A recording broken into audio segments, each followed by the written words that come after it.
first 7 lectures in this series have been devoted to great artists, Wang Meng, Huanggung Wang, or artists who might deserve more attention, Sheng Shifa, for instance, Xiaomi, or perhaps groups of artists, the orthodox masters of the late Ming and early Qing, or the artists who produced the Sogenga kinds of paintings that mostly made up the Hikoen album. In doing this, I've followed the standard practice. Those of us who write and talk about European painting usually devote most of their space to the great masters or to the modern masters at length until well into the 20th century. And the same has been true of most writing and publishing about Chinese painting. And now for something completely different. That's an old Monty Python line. I was never a great fan of theirs, but some of their lines have found their way into the language, and that's one of them. If I were to assign readings for this course, they would begin with my own recent book titled Pictures for Use and Pleasure, since that's all about just the kind of paintings that I'll be showing and talking about in this lecture. Pictures for Use and Pleasure, Vernacular Painting in High Qing China. In fact, 3 of the 5 paintings that will be the main subject of this lecture, and will be shown at great length here, have sections or leaves reproduced from them in my book. But in these lectures, I have lots of time and lots of images, and I can show them completely, or at least more completely than I could possibly do in a book. The next images, please. Early on in my book, I reproduced these 2 paintings, both Handscrolls, as examples of what the book will be about, the picture at right, and at left, what it would not be about, the Handscroll painted in 1625 by the late Ming scholar official Li Erhua. He was one of those I talked about in the 4th lecture in this series, the one on the orthodox masters and Xiaomi. Li Erhua was one of those who were swept away by the new mode of landscape introduced and practiced by Dongqi Chang and his followers as the proper way for the scholar-artist to paint. His painting is all about brushwork and high-minded restraint, and is nothing much as a picture, I think at least.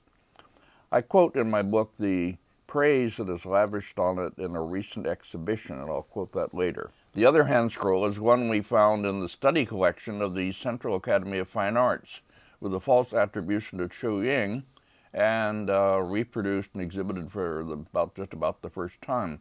It depicts a New Year's celebration in the courtyard of a gentry household, with the elders looking on from the doorway.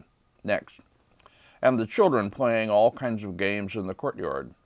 I remark in writing about it that, apart from its artistic interest, it would provide a lot of visual information about New Year's celebrations and other things. But any traditional Chinese connoisseur would glance at it and roll it up quickly, saying, Suzhou Pian, or Chu Yang fake. My argument in my book and in this lecture is that the so-called academic kinds of painting, if we really look at them, instead of putting them away as low-class and trivial, often turn out to have a lot to offer. Next, please. Next in my book, I reproduce these 2 paintings and discuss them and their artists at some length. The landscape is by Wang Shimin, whom I talked about before as the oldest of the so-called 4 Wangs, central figures in the orthodox school of late Ming to early Qing landscape. The other picture, a picture of Emperor Minghuang secretly watching his future consort Yang Guifei bathing, is in the Fuji Yuninkan in Kyoto. It's catalogued there as anonymous Ming, but I attribute it by style to Wang Shimin's contemporary and friend Gu Jianlong, a painter of the other kind. Wang Shimin belonged to a prominent family and had the right training to be a literatus. Gu Jianlong was a prolific and versatile professional master. He can write as well as Wang. His is the inscription in the upper left of Wang's painting, inscribed there after Wang's death. But no one would have asked him for an orthodox-style landscape, although he could have painted one easily, with brushwork probably better than Wang's. Next, please. I reproduced there also one leaf from a 46-leaf album of funbun, or copy sketches, by Gu Jianlong. Professional artists, when they had the chance to see old paintings, would make copy sketches of details from them, with notes on color and so on, for them so they could use them in future paintings of similar subjects. Larry Sickman was smart enough, here as always is ahead of his time, to buy one of these albums for the Nelson Gallery. It's number 254 in the 8 Dynasties catalog. Comparing leaves in it with Gu's finished paintings, we can see how he used it in painting the clothing and hair ornaments and other things for court ladies, among many other kinds of subjects. Gu Zhenlong reportedly had a great many such albums accumulated over the years. Wang Shimin writes, as I quote him there, about seeing them in Gu's studio, piled as high as himself. Some of the leaves can be matched up with extant paintings. I reproduced one such leaf in its original in my painter's practice book as an example. The copies after landscape paintings make it clear that, as I say, Gu Zhenlong could certainly have painted high-level orthodox-style landscapes if anyone had asked him to, but nobody did. The literati painting argument about how the artist's high cultural refinement and so forth is revealed in his brushwork is, like their other arguments, a matter of self-praise, and it isn't one that we need continue to accept and teach as truth. Next. Nothing much that we have from the early literati masters, here are 2 familiar works ascribed to Su Dongpo and Mi Fu, bears out this claim of deep differences in level of cultural refinement being the basis for differences between the ways the amateurs and the professionals paint. There are indeed correlations between the artist's social economic position and the way he paints, but these are based on the expectations set up for artists in Chinese society. The artists respond to these expectations in what they produce. Next. If this were a proper university course, I would, as I say, assign readings, translations from the literature of the time, concerning this distinction. The rare case of the highly educated professional master, as Chen Hongshou was, allowed him to write a short defense of his own situation, his essay on painting, composed in 1652, that denounces artists of his time who, quote, master a few phrases borrowed from old writings, as he puts it, to pass the exams and become officials, whereupon they, quote, begin to wave the brush and do paintings, but their brushwork and ink control, he continues, aren't equal to the demands they place on them, and also in terms of verisimilitude, their paintings, alas, don't bear comparison with their subjects. End quote. In other words, they can't really paint things the way they look. A dangerous claim for an artist of Chen's time to make, but Chen Hongshou was never a painter who avoided the dangerous. You'll find excerpts from his essay in my Xie article, and also at the end of my Distant Mountains book. Also in the collective volume edited by Zhu Li, titled Artists and Patrons, next please, in my introductory essay, I quote an interesting piece of writing probably by the Nanjing landscapist Gongxian, making this distinction between tu and hua, that is, pictures and paintings. Here is Gongxian's inscription as I translate it. In ancient times there were pictures, tu, but no paintings, hua. Pictures depict objects, portray people, or transcribe events. As for paintings, the same isn't necessarily true of them. To do a painting, one uses a good brush and antique ink and executes it on a piece of old paper. As for the things in a painting, they are cloudy hills and misty groves, precipitous boulders and cold waterfalls, plank bridges and rustic houses. There may be figures in a painting, or no figures. To insist on a specific subject or the representation of some event is very low class. Gongxian is referring to the fact that before the coming of literati painting, in the late Northern Song, but especially in the Yuan, and the rise of literati landscape, which he himself carries out, which he himself paints, artists did what he calls pictures, that is, represented things, all kinds of things. And he is sort of putting that down as a kind of thing that he himself doesn't do anymore. And he is repeating the standard argument that it's somehow low class to do pictures. Now, with that general introduction, I'll go on to show some examples of 2 pictures before we come to our main subjects, the pictorial Handscrolls in the album. I needed to define just what I mean by pictorial before discussing these. I'll show my examples quickly because I'm not meaning to discuss them individually as paintings. Most of them are in my Pictures for Use and Pleasure book, and you can read about them there. Next.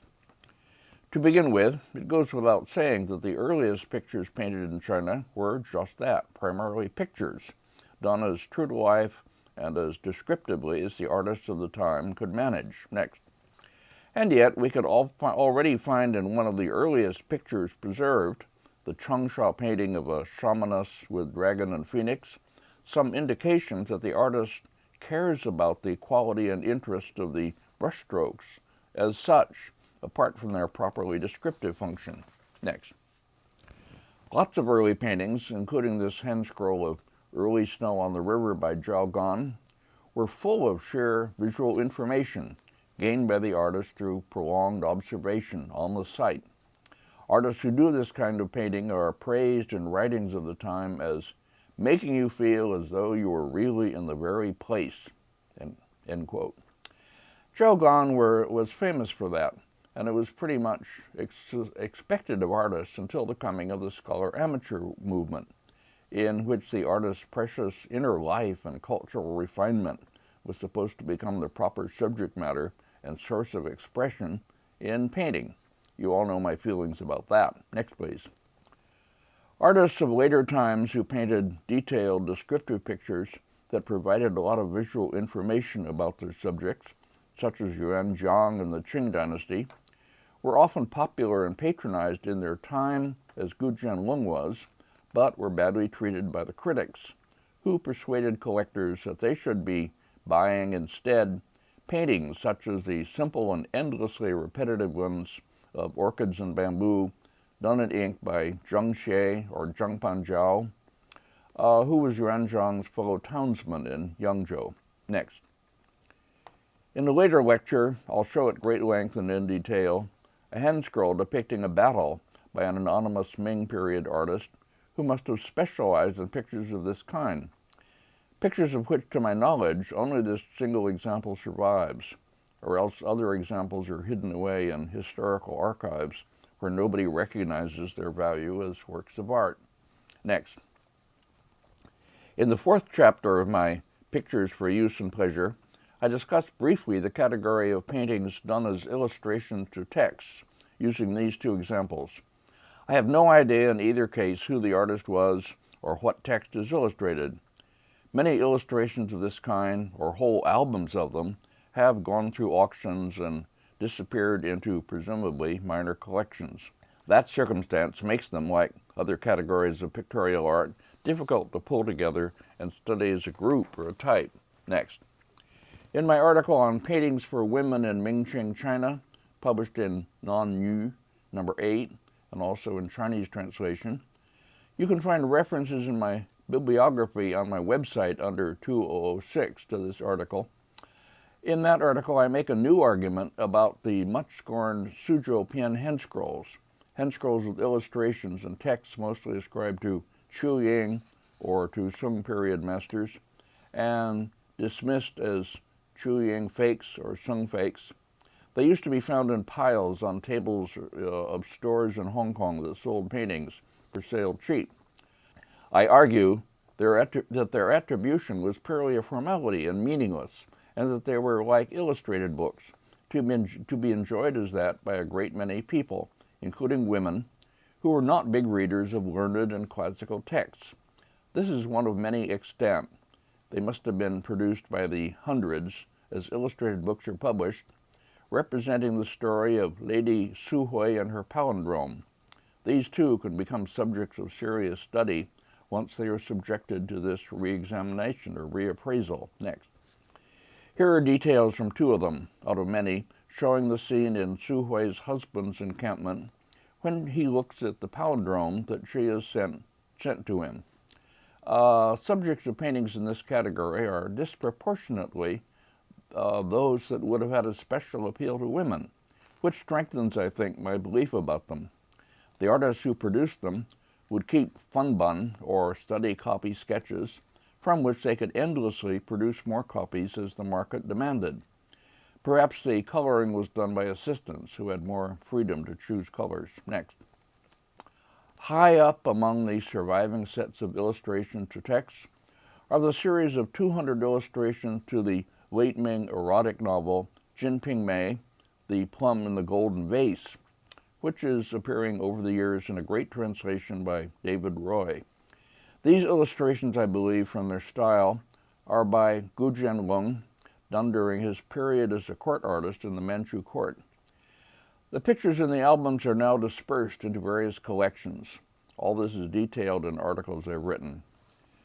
From these, one can learn about the furniture and the decoration of an affluent private residence, as in the one at left, or in a bordello, as the one at right. Gu Jianlong is careful to depict these things in detail, depending in some part, no doubt, on his store of sketch copies from old paintings. And in addition to this, they are good storytelling pictures. Yesterday's New York Times art section had a long, enthusiastic review of an exhibition of Japanese narrative paintings in the Met, made up of emaki and screens and other forms. Have we arrived at a time when we can do the same for Chinese painting? The answer apparently is not yet. Next. Another from that same series at the left represents the brocade fabric shop of the novel's anti-hero, Shi Manqing. The artist inserts a lot of first-hand visual knowledge of how these things really looked, how the people in them or in the street outside interacted with each other. The picture at right is one leaf, reproduced also in my book, by a Suzhou woman artist named Fan Shui-yi, representing another kind of illustration, the picture based on what the Chinese call gushi, or old matters, made up of instructive stories from the distant past. This one represents a Han scholar who, arriving one day late at court, explains that he had been delayed at home painting his wife's eyebrows. When the emperor responded that this was unseemly behavior for a scholar, he quipped, "Your servant has heard that in the intimacies between husband and wife that go on in the privacy of the boudoir, more things may occur than the painting of eyebrows." Ha ha, end quote. A comment that's a bit racy for an ancient Chinese, but Fan Shui-yi shows us only the seemly act of painting the eyebrows. Next, please. Another painting by the highly versatile and prolific Gu Jianlong, reproduced in my book, is this hand scroll, now in the Minneapolis Art Museum, representing Wang Shermin and his family in their residence. This introduces another type of picture, the family collective portrait. A certain hardness in the drawing suggests that such a scroll might have been produced in multiples, with copies done by Gu's assistants perhaps, so that various family members could all have their own, and that this is one of the copies. Next, please.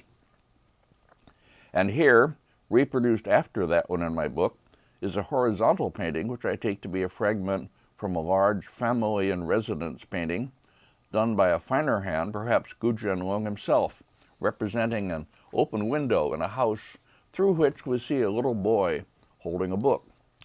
What I write about it, you can read it there, is about how sensitively it conveys both the privilege and the predicament of such a little boy, destined by his birth into a well-off family to study for the exams from an early age.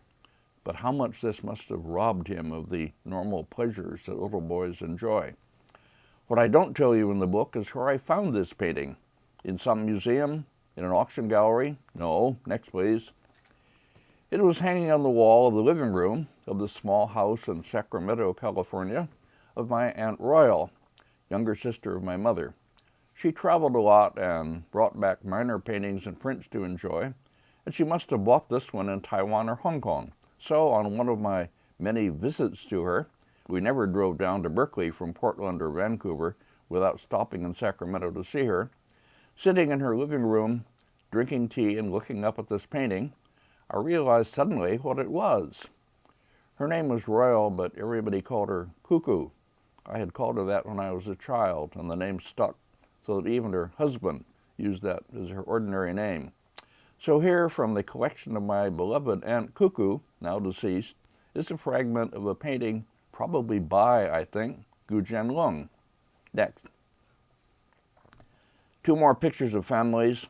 The one at left, a painting I found in the British Museum, never published or even noticed so far as I could tell, with the family seen outside and inside their house, the women and small children in the portico and in the garden just outside, 2 sons perhaps sitting beneath a tree and watching 3 more children playing, the father and maybe a grandson or a servant in the upper right returning from a stroll.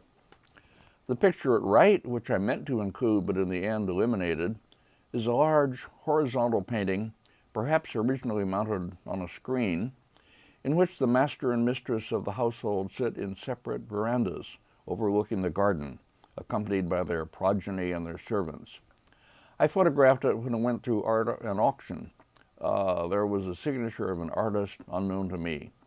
Both paintings probably represent types that were common in their time but mostly haven't been preserved. Next.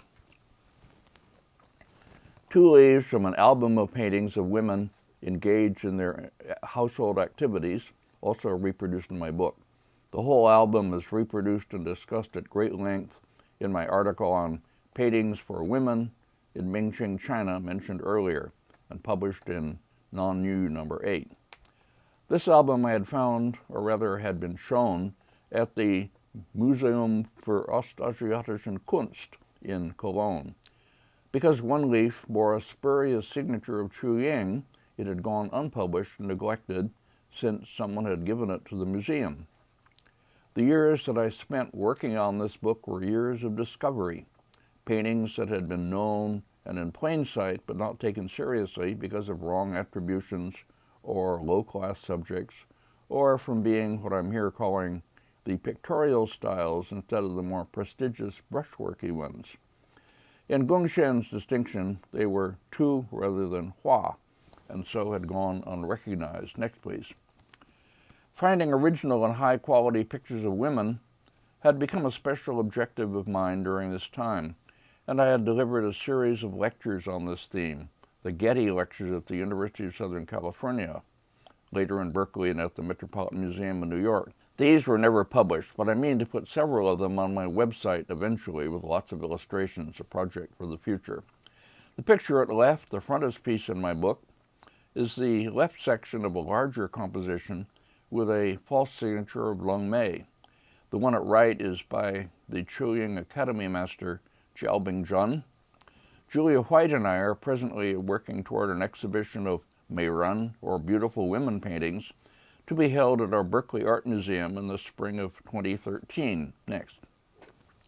One that I reproduced near the beginning of the last chapter of my recent book in black and white because I knew it only from an old photograph, now has not only turned up in the original, but has been acquired by our museum, and I can show it in these color images.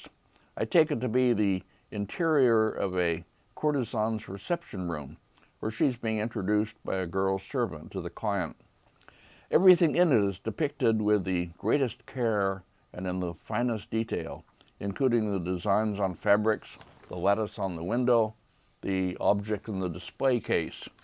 This will, of course, be in our Meirun exhibition. Next, please. And finally, for this long introduction, 2 leaves from an album, now in the Boston Museum of Fine Arts, purchased by them through my introduction when my friend Tom Wu was curator, a work by the anonymous artist whom I call the Qianlong Albums Master. He's treated in an article of mine that will soon appear in the volume Bridges to Heaven, dedicated to Wen Feng's retirement. This artist appears to have worked both inside and outside the Imperial Academy in the mid or later 18th century. The typical subjects he uses are family scenes in some very affluent, perhaps princely households, providing idealized images of how these people lived, their typical activities indoors and in gardens. Next. Where the males, still wearing their official caps, enjoy the company of beautiful wives and concubines. Some of the leaves in the albums are openly erotic, and I mean to use them in my still unpublished book on Chinese erotic paintings. That concludes this long introduction, and we will now turn to our main subject, the 4 pictorial hand scrolls in an album of my title. Next, please. The hand scroll I'll talk about first is a work that I knew in a small, unclear reproduction long before I saw it in the original. In the 25-volume series Zhongguo Li Dai Shuhua Tu Mu, the big blue books that all specialists know and use, that catalog and reproduce in miniature thousands of paintings in PRC collections, I saw a complete reproduction, this is part of it, of a hand scroll in the Tianjin History Museum depicting a family and its residence.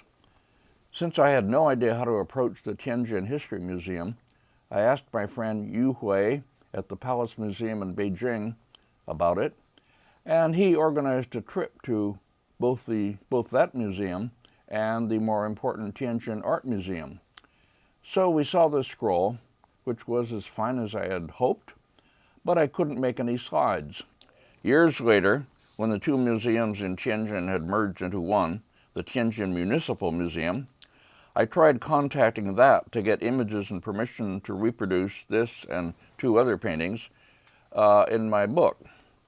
Getting no response from repeated attempts, I at last turned to my colleague and good friend Frida Merck, who has helped me and many others make contacts in China. She combines scholarly expertise with a great social and diplomatic skill so that she can accomplish things that hardly anybody else could. This is a photo of her that she sent me at my request. She's standing, as you see, in front of the great Guoxi early spring painting. And indeed, she made phone calls to the new Tianjin Museum director and curator and explained my needs. They were able to find and photograph the hand scroll, expressing great bewilderment over why this mysterious foreigner would want images of such an undistinguished piece, which they had been totally unaware of owning. And at last I received 4 good images covering the entire scroll. Next, please, the first of them. I have no details as such, but the 4 section images are so high resolution that we can draw details out of them and show the entire scroll, which of course I couldn't do in my book. The scroll is anonymous, a seal at the end reading Zhang something, maybe the artist, but he isn't identifiable. I would assume that the painting dates from the mid-18th century or so, and that it was done by some artist who specialized in paintings of this kind, commissioned by the family, just as Gu Jianlong was commissioned by Wang Shimin to paint his family in their residence. The painting opens at far right, showing the entryway, the wall with an open door through which we enter in imagination. This is a standard way for such scrolls to open, including hand scroll paintings of gardens.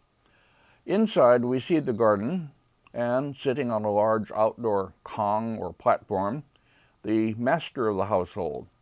He's observing and supervising the watering of potted plants. 3 servants nearer to the gate bring him tea and other things on trays, while 2 more servants haul up a heavy pot of growing plants from the pond. He has a Tao, Japanese chitsu, of books on the platform beside him. 1 volume missing, which he holds in his hand. He's reading it. Ornamental rocks are arranged here and there, small ones near him, larger ones in the distance. The trees are green with leafage. The lotuses on the pond are blossoming. Nothing disturbs his sense of contentment. He is lord of all he sees. Next, please. Going on. And rolling on, we see the whole of the garden pond. On its far side, in a space enclosed by a railing, are 2 cranes, auspicious symbols of longevity. Projecting toward us from the corner of this enclosure is a small island with willows growing on it. And just beyond it, on the far side, we see a boat with 4 figures of boys or young men in it, one mostly hidden behind the trunk of the willow. One of them, wearing a blue coat, leans over to cut a lotus blossom in the water to put into a pot in the boat. They are gathering lotus. A younger boy in white kneels on the prow of the boat with an oar over his knees. These, we can guess, are the younger sons of the family. The pointed roof of the building appears at the bottom, the main part below the margin of the scroll. Above, the roof of a gallery appears and develops below into an open porch, in which a man sits holding a fishing pole, fishing in the pond. He's an older man, probably the oldest son, who has given this place a prominence. We see 2 tau of books behind him, along with a brush holder and brushes, indications that he's a scholar, perhaps a degree candidate. Closer to us are 2 women, perhaps his wife and concubine, or his wife and a servant. One of them carries a tray on which she is bringing him something. Mounted in the lower panels of the building, outside and inside, we see the figured marble panels called Dali Shur, indications of wealth and elegance. Next. The roof of this gallery disappears beneath another willow. Above, in a distant part of the garden, 2 peacocks are seen beyond another large garden rock. And then, again proceeding diagonally downward, the outer wall of a larger building announces that we have arrived at the main residence building.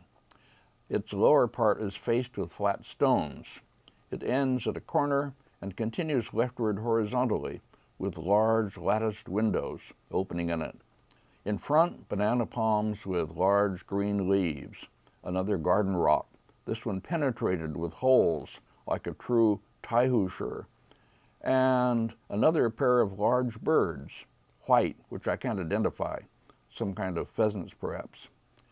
The domesticated birds are always shown in pairs, indicating harmony. The front of the building, behind, angles outward toward us. Another large window is seen, and another servant carrying something to drink, approaching the climactic scene of the scroll. Next, please. Where the woman of the house, the main focus of this latter part of the scroll, is shown sitting in the main entryway.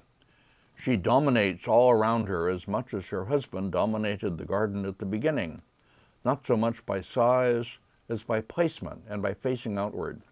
She wears a dark green robe, and she appears to have some kind of ornaments in her hair. She's observing a servant outside who is watering narcissus growing in a large porcelain tub on a stand. In another tub next to it is a dwarf tree, pansai, Japanese bonsai, growing in the tub. As with so many other words like zen or tofu or ramen, the Japanese word was introduced to English first, and so it's more familiar than the original Chinese. So I say bonsai rather than pansai. 2 little dogs, perhaps her personal pets, appear below, one with black markings, the other with brown. Another woman servant stands turned toward her, waiting to fulfill her wishes. She holds a flower in one hand, and in the other a large fan on which is a design. The design is perfectly clear, but I can't identify it. On a long table along the other side of the entryway are smaller potted plants and rocks. Beside them is a flowering tree, and then another wall with a large moon-shaped opening, indicating the end of this privileged realm. Another younger servant, robed in light green, is seen coming through it, carrying a brocade-wrapped object, perhaps a chin or zither for her to play. Passing an imagination through this opening, we observe the continuation of the main building disappearing above, with a doorway through which the railing of another courtyard can be seen. The walkway continues leftward and disappears. The scroll is ended. We entered through one gate, were given our privileged view of the residence and its participants, and now we exit through another gate. I need not point out, I hope, how much we have learned visually about how an elegant upper-class residence was laid out in the Middle Qing period. Architectural historians and social historians can learn a lot from this neglected work, which would still be lying unnoticed among hundreds of others in the museum's storage room if I had not noticed it and brought it out. Who knows how many more of comparable quality and interest still lie neglected. The future task of all you Chinese art historians is obvious. Next, please. Our second pictorial hand scroll is far less refined in its drawing, but also brings us, in its way, a lot of pictorial information about another world, that of travel on the canals of China. I know it only from an old auction catalog, Christie's Hong Kong for May 2005. I requested and received from the auction house detailed photos of the scroll, and I used these with thanks to Christie's, in showing it. The scroll recently reappeared in another auction catalog. I have no idea where it is now. Here first is a detail from the end of the scroll with the artist's signature and date. The artist is a little-known figure master from Wuxi named Yao Cai. The date is 1774. From colophones attached to it, we know that it depicts at length the scenery along the route taken by the official Bi Wan, who lived from 1730 to 1795, in returning home upon his retirement. It was presumably painted for a presentation to him on that occasion. We'll see another hand scroll later, the last in our group, made to be presented to a retiring official. This must have been a common custom. And when enough of them have been assembled and studied, someone can write a learned article about them.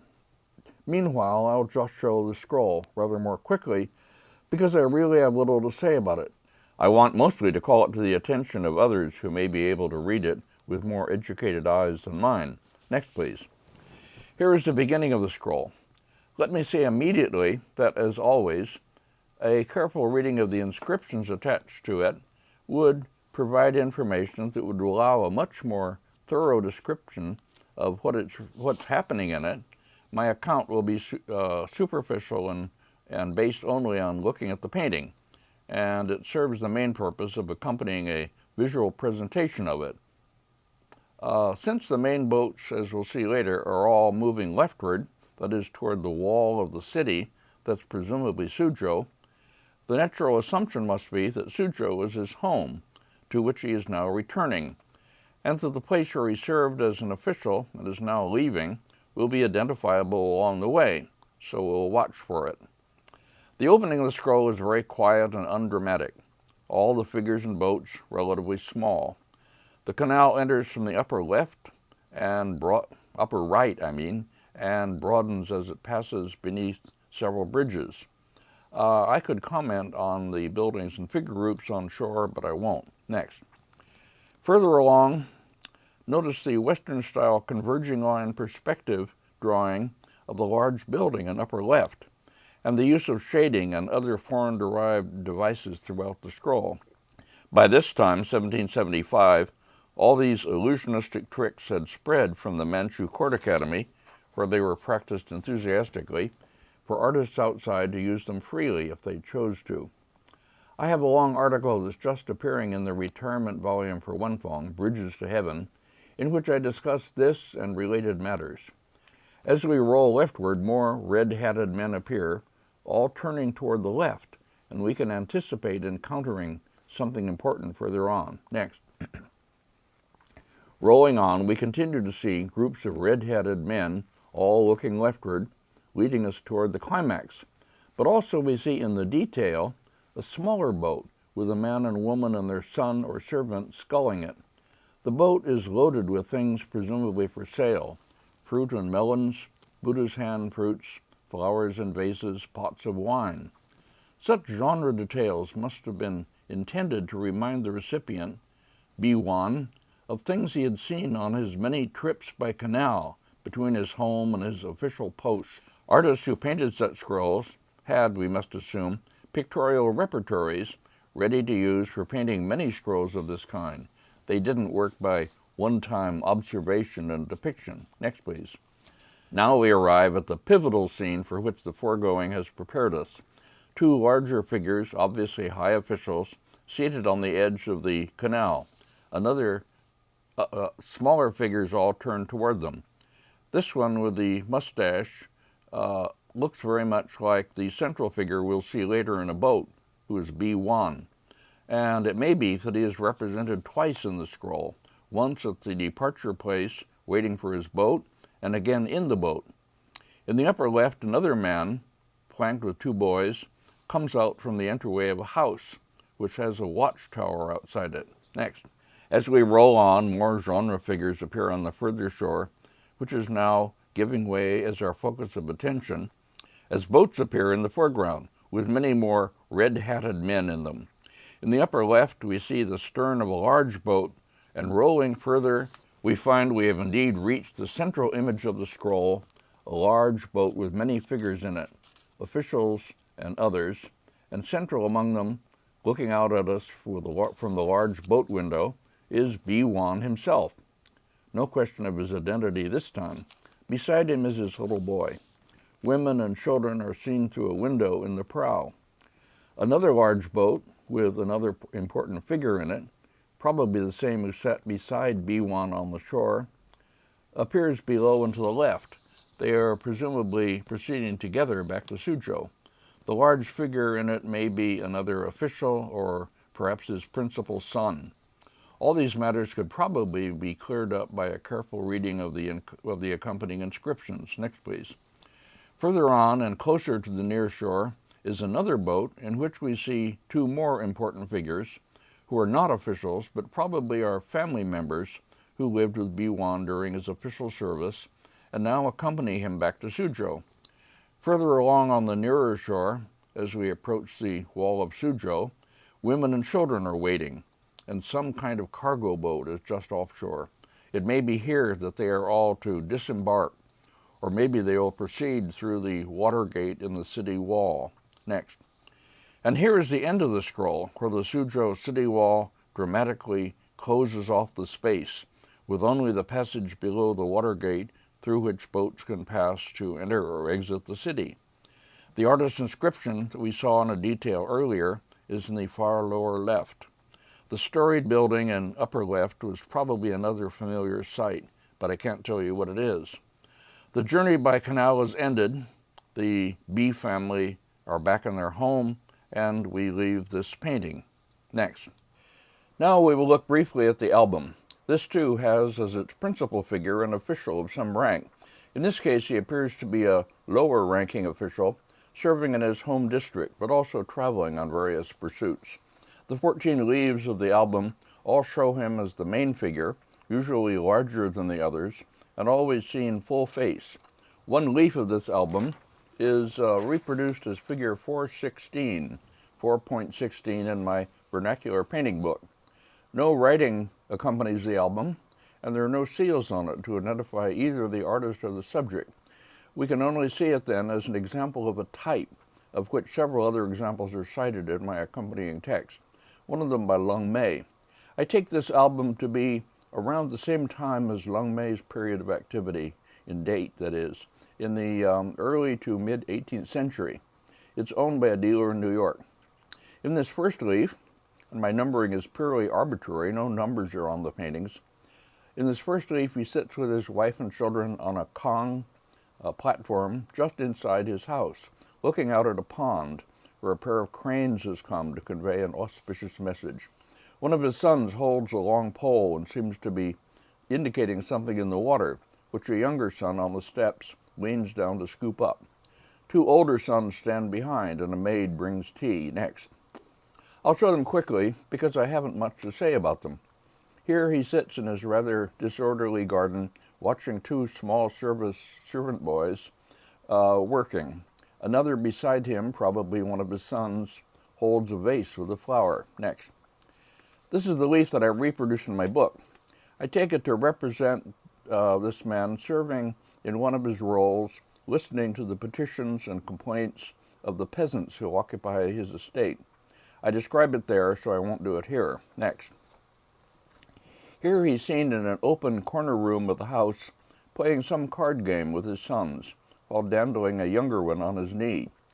The images and albums and handscrolls of this kind hover between showing particulars of the man's life and surroundings, that is, of the person they were done for, and presenting him as a series of conventional exemplary roles. The Yongzheng Emperor in the mid-18th century had such albums done by his court artists, with himself, of course, as the central figure. Next. In this leaf, he leads on horseback a group of mounted travelers along a mountain road, with a servant on foot following behind. Those who accompany him are portrayed as markedly different in age, from quite young boys to old men with twisted faces. I have no idea what is happening here. Next. Here he stands alone in a landscape, with the mountains painted in the blue and green manner, itself auspicious and popular, while a procession of mounted men wearing official caps winds its way through the valley toward him. Banners in the distance enhance the importance of the occasion, in which he must have received some kind of official visit. Next. Here he sits in the stern of a sailboat on a rushing river that flows out of a ravine, with the rocks again painted in the blue and green manner. Next. And here he sits alone, attended only by a servant, on a seashore or perhaps a lake or river shore, looking out over the turbulent waves. Whoever the artist was, he had mastered a standard repertory for professional painters of the proper way to depict waves, rocks, trees, and all the rest. Next. Now he sits outside his house examining swords. He has drawn one from its scabbard. The servant behind him holds another, and a boy brings another from the right. One can imagine the man, or someone else who commissioned the album for him, giving the artist a general set of instructions about how he should be depicted, what he should be doing. Again, partly based on his real preferences. He may have been a collector of swords or fancied himself a connoisseur of them, and partly on established conventions. Next. Here he rides in a cart through the landscape, accompanied by servants, and with another behind them wheeling some heavy load in a kind of barrow. Examples of how such paintings were commissioned from the artist and paid for are given in my book, The Painter's Practice. Next. Here he sits outside beneath a willow tree, a servant beside him offering tea on a tray, while his grooms bring some of his horses to show him, one saddled for him to ride if he wants to. The artist is only moderately capable of painting horses. We will observe similar disparities in how parts of the picture are painted in other works, such as the Handscroll we'll look at next. Next. Here he is doing target practice with a bow and arrow. The target is hung from a rope strung across two supports. One servant holds his hat and cape. Others hold another bow and arrow and a quiver of arrows. One obvious kind of value these pictures have that compensates in part for their more moderate artistic achievements is, to make the point once more, the way they supply visual information about a diversity of scenes and practices. People write to me with questions like, "Do you know any old depictions of Chinese archery?" And when my memory serves, I send them pictures of this kind. Next. In this leaf, he sits leaning on the railing of the open veranda of his house, accompanied by two guests, looking out over a pond where two white egrets have alighted. Servants on the bank prepare food and drink to bring to them. Next. And here in the last leaf, in my arbitrary numbering, he's seen serving as a kind of local magistrate, judging the complaints or requests of petitioners. Two of them kneel before him. He and his servants wear the red hats that indicate their rank. A tall man wearing a blue robe holds a long horn with which he has announced that court is in session. And with that, we end our brief consideration of this album, and we go on to show and talk about the other two pictorial Handscrolls. Next. The first of these two has the best possible reason for instant dismissal by any traditional Chinese connoisseur. It bears a false signature and seals, seen here in a detail from the end of the scroll, purporting to be those of the early Yuan master Chen Xuan. The painting is obviously much later and not even in his style, so it has remained in obscurity until a dealer sent images of it to Lulu Brotherton, properly Elizabeth Brotherton, whom I've mentioned in earlier lectures as the daughter of my good friend Joe Brotherton, and a fine young scholar who took a Princeton PhD and teaches now in New Paltz, New York. Lulu sent the images to me for confirmation of her own opinion, and I contacted the dealer about possibly acquiring the scroll for our Berkeley Art Museum for reasons that you'll see. But the owner doesn't want to sell it and remains anonymous, so I know it only from these images, and I have no details. But fortunately, again, the images are good enough that you can see a lot just from these sections. Next. I believe, based on its style, that the painting is a work of the mid to later 18th century, probably Qianlong era, and it was done in the Beijing region by one of the figure specialists who worked outside the Imperial Academy, but who were affected by developments within it. The painter of this was obviously one of those heavily affected by European stylistic intrusions, and he worked in a Sino-European manner. What he offers is a detailed look at life in some village, a close visual account that must be based on lots of prolonged first-hand observation and making numerous sketches. He probably painted other versions of it, perhaps many of them. And what I want to emphasize once more is that we can learn a great deal about the material culture aspects of village life at this still to be identified time and place from his picture. Next, the scroll opens with a view of the canal at the edge of the village, with 3 fishing boats drawn up on the shore and an old man holding a scale who has come to dicker with a fisherman. On the opposite shore are buildings, probably restaurants, with rooms opening on the water. Various other things are going on. I'm certainly not going to try to describe everything to be seen in this richly populated picture. Next. Here we are shown a village school in the upper right with an old literatus as master and his boy pupils. Also scenes of farming, plowing and hoeing the fields. A large family in lower right deals with a peddler and others. Next. In the upper part of this section, sitting at his desk, an official serves as judge, presiding over an outdoor court attended by supplicants both high and low in economic level. More are arriving in the lower right. Next. Rolling on, we cross another broader canal on which a large boat propelled by rowers is seen. People have gathered on the shore to watch it go by. Smaller boats are crossing the canal below. As elsewhere in the scroll, there's lots of interaction going on between the figures. They talk to each other, turn toward each other, gesture at each other. Next. Here we see carpenters building a house in an area screened off to keep away intruders. At the top, one of them is already laying roof tiles. This is a detailed picture showing tools and their use. I count 10 different kinds of tools, and it would surely interest specialists in Chinese material culture and vernacular architecture. Next, please. A more prosperous family household with views into its upstairs and further rooms, and its members dealing with peddlers and others.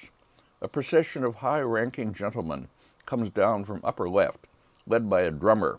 Above them, a hand puppet show is watched by a crowd. Next. A traveling vendor with a performing dog and monkey performs in a courtyard. In the center, a Buddhist or maybe Taoist establishment with monks and nuns. In the upper left, another puppet show, this one with string puppets. We're moving into the downtown area of the village. Next, please. And here we are, right in it. A street angles upward with shops and booths and quick snack places opening onto it. 3 more below. This is the village market. In the foreground, we see farmers haggling over sales of livestock. In upper left, a performance of the local opera, perhaps, its audience with upturned faces. And next, finally, at the end of the scroll, a woman walking a tightrope above, and below another performing on a swing, and the fake Chen Chuan signature in lower left, which, as I said, for any cultivated Chinese collector would invalidate all that went before and renders it unworthy of our attention. Next. I should say that in looking at these pictorial paintings, we are not exactly gazing into the past, we are gazing into a hidden area of Chinese painting, exposed in the sense that anybody who wanted to could have bought one of these paintings, comparatively cheap, and enjoyed looking at it, but hidden in the sense that they were forbidden to look at it seriously, to take it as estimable painting, to recognize it as having much merit as anything but entertainment. Once, after I had given a lecture on paintings of this kind to an audience of faculty and students in the new so-called art history program at Beida, that is Beijing University, I say so-called because it's so determinedly based in text reading, not object looking.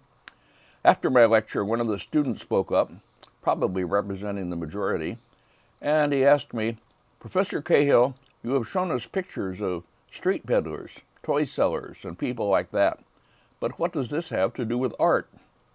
I wanted to reply, I could show you a whole series of the late works of Wang Hui and other Orthodox school landscapists, and then ask, What have these to do with art?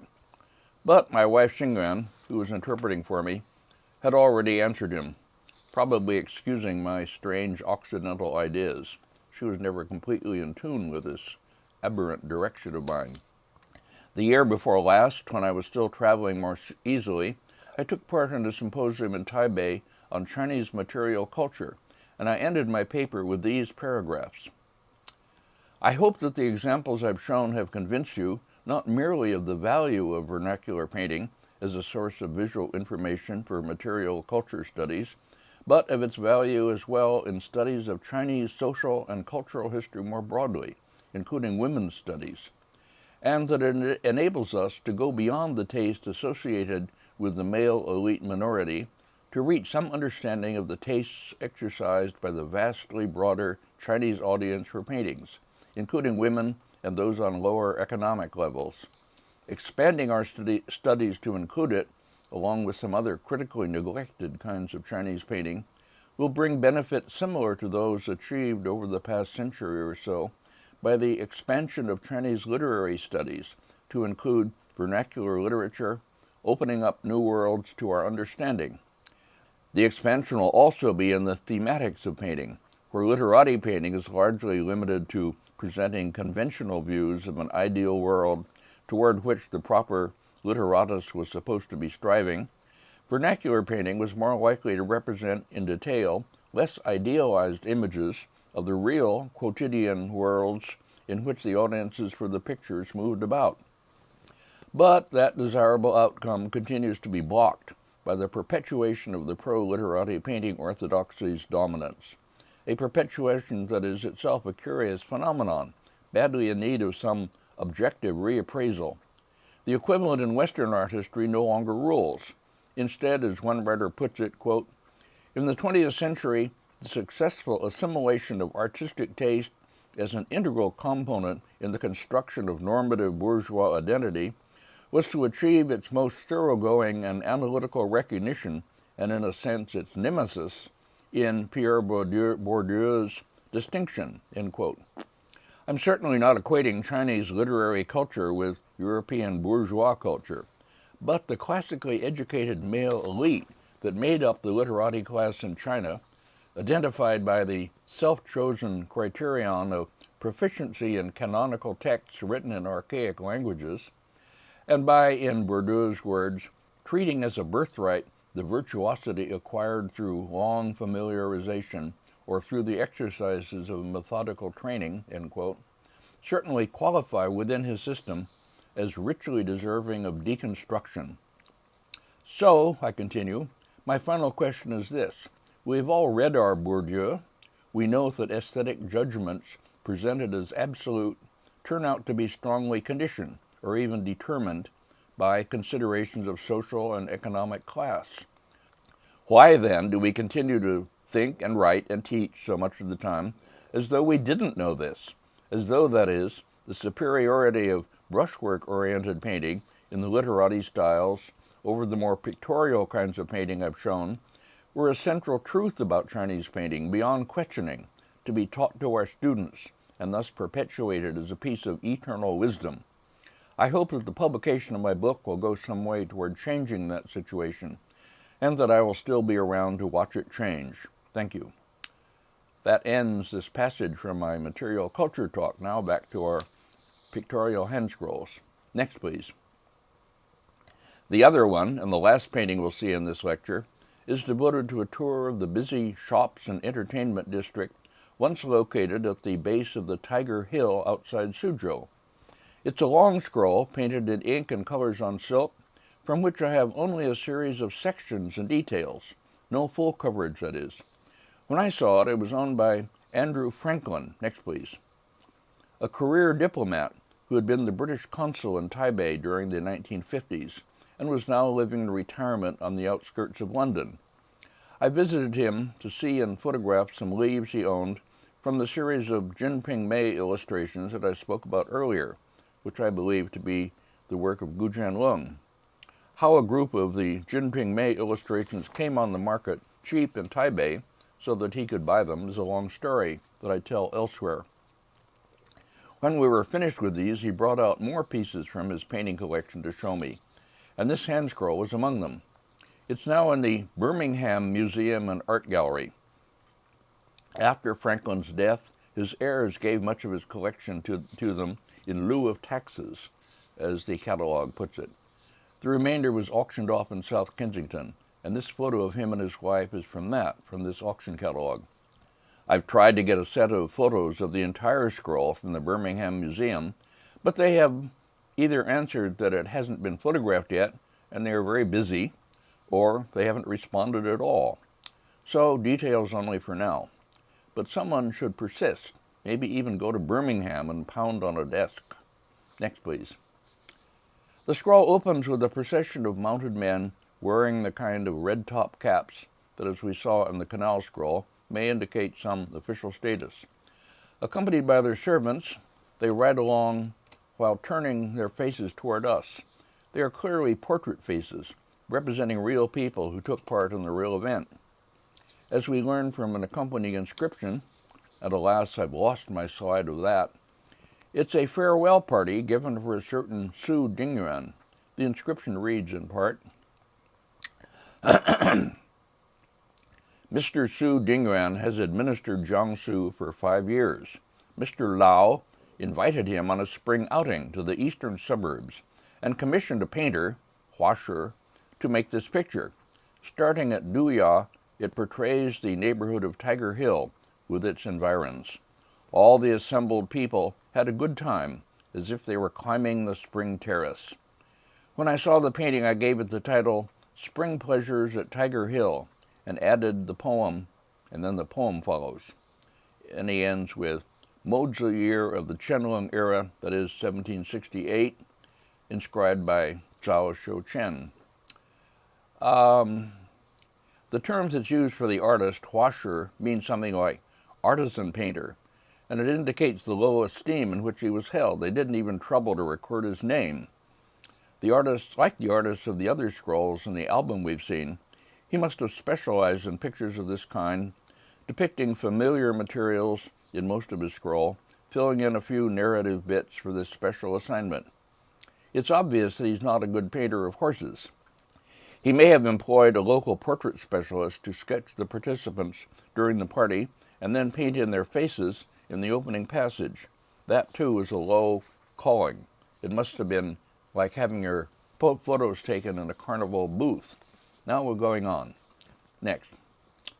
I meant to reproduce in my book for comparison, but somehow didn't, this opening section of a scroll in the Metropolitan Museum, one of the imperial series showing the Qianlong Emperor's visit to Suzhou.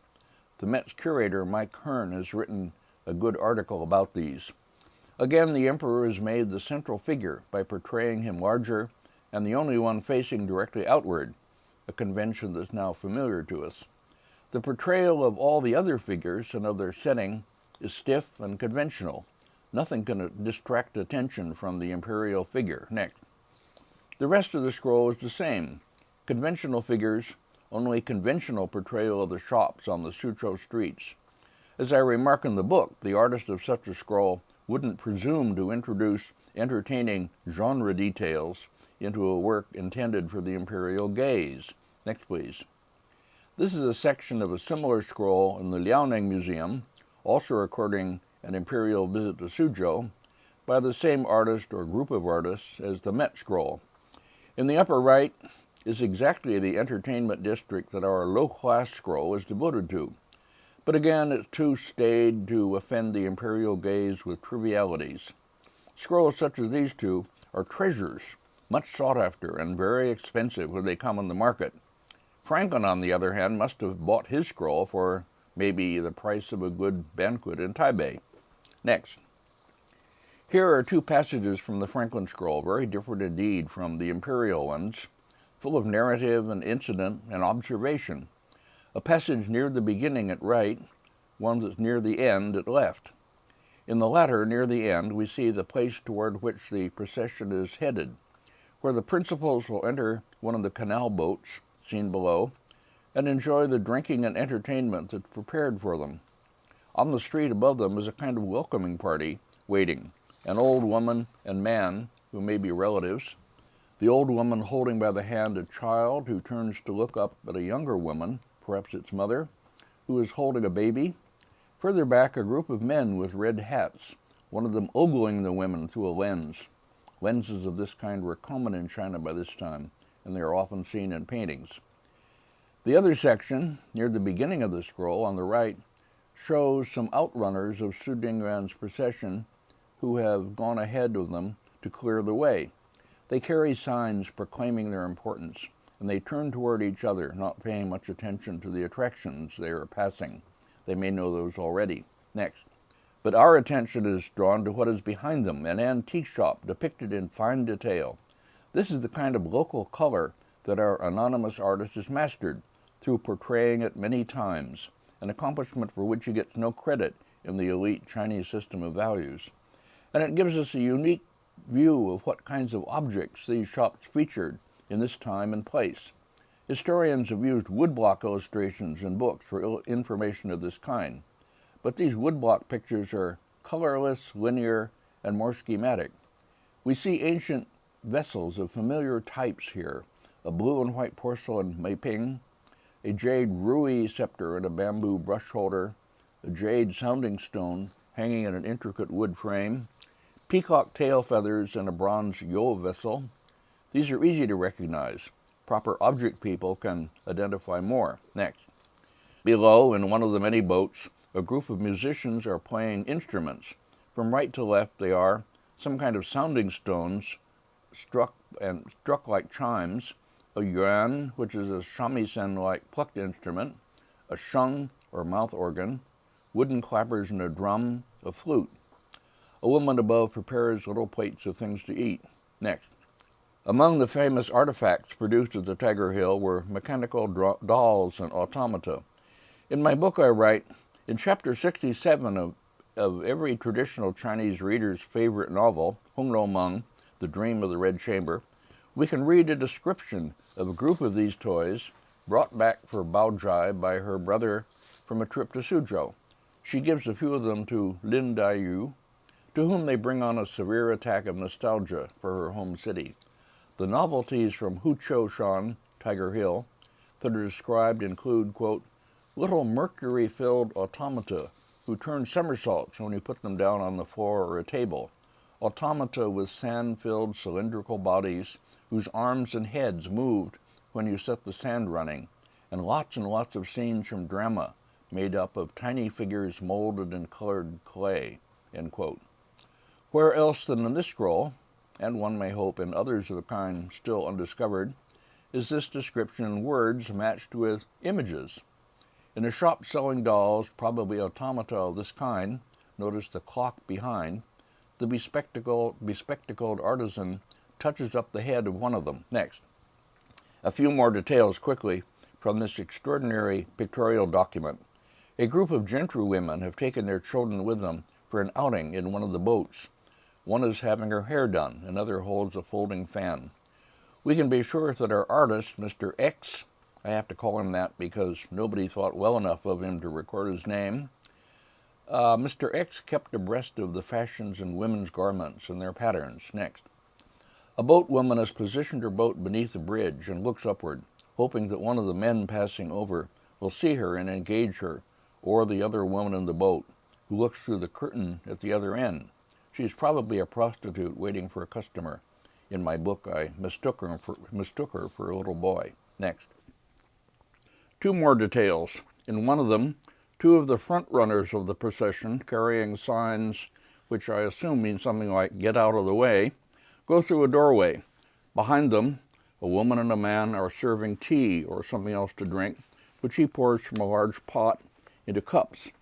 In the other detail, another curio dealer stands behind the counter on which some of his offerings are displayed. A conch shell at one end, an I Ching teapot at the other, small objects that I can't identify between them. Behind him are paintings he has for sale, hung from a line, which you can buy cheap and take home and have mounted for display if you want. The one on the upper right depicts a woman reclining on a large banana leaf, A painting in the Metropolitan Museum attributed to Tang Yin, the Ming artist, resembles this. I made a little joke about that in my text. A row of Buddhist monks stands in the foreground. I can't recall what kind of scene they belong to. This may be the entrance to a temple, as the column in the courtyard behind suggests. Next, please. Here, a man and his son stand at the outdoor table spread with little dishes of good things to eat, from which they can choose and make their dinner. How well I remember making a very enjoyable dinner with a friend, Hugh Wass, from a place like this in Taipei, a place we return to often. Closer in this detail, another man fishes in the canal. Next, please. A waterside restaurant, its rooms open to our gaze. Through the moon window at right, we see a woman nearer the entrance, working at an abacus. Red-hatted men are entering, others drinking in an upstairs room. Servants in the center, one carrying a tray, the other gesturing, telling him where to take it. Another leans over the railing to buy 2 fish from a man in a boat. In the upper left, a woman is seen through a window, hanging out garments to dry on a line, with potted plants in front of her on the tiled roof to get watered. 2 women in the room below eat their dinner as a little boy gestures to them from his confining box. Next, please. Below this, in a boat on the canal, a man drinks from a cup while another looks out. The boat woman looks to the shore. But I really can't describe all that's going on in these pictures. It's enough to say that the scroll is full of incident and interaction and suggestions of human feeling, uncommon in the kinds of Chinese paintings that are more familiar to us. I make this point in the long ending paragraph of my 4th chapter, which follows the passages on this scroll, writing, well, but before reading that, let me change to another detail. Next. This one, which I find especially evocative and moving. A woman stands at the open front of her modest rooms, her little boy pulling at her and pointing. Her maid in the next room, which is a kitchen, that's the stove partly seen behind her. The maid draws water from the canal in a bucket. The woman I take to be an entertainer, a courtesan or prostitute. She gazes out over the canal moodily. Behind her, pinned simply to the wall, are 3 bird and flower paintings, suggesting, as I write in my book, a modest way of life that is not without its simple refinements. I will leave this on for you to gaze at while I read the last paragraph of this chapter in my book, which says things that are important, I think, to this whole lecture. So here we go with that. A point to be made strongly in dealing with low-class paintings of this kind is that it is not merely a matter of the excluded categories of Chinese painting being, on the whole, equal in quality to the more familiar kinds. They often exhibit qualities that cannot easily be found among the critically accepted categories. This is because the artists who did them were permitted, by their very exclusion from the polite realm of painting, to infuse their works with expressions of human feeling and warmth, incident and drama, close observation of the world around them, and more relaxed renderings of scenes of everyday life that were taboo for their more critically elevated contemporaries.